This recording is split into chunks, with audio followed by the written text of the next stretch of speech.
जय भीम सर्वांना. तर आज आहे शुक्रवार आणि आज बाबांनी जाताना बाय केलं नाही म्हणून गुरुचं आज तोंड लय पडलं होतं.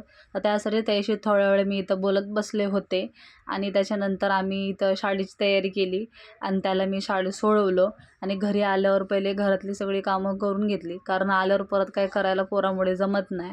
त्याच्यानंतर त्याला 1:30 वाजता मी घ्यायला गेलेत आणि येताना त्याला एक जेम्स भेटतं नाही छोटंवालं, ते घेऊन दिलं त्याला. आणि घरी आल्यावर बघितलं तर त्याच्या बॅगमध्ये एक छोटंसं गिफ्ट होतं.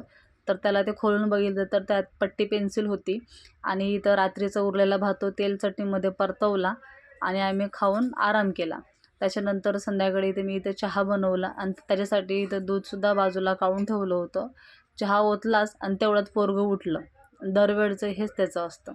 मग काय त्याशी थोडा वेळ बोलत बसले. बोलता बोलता चहाच गार झाला माझा.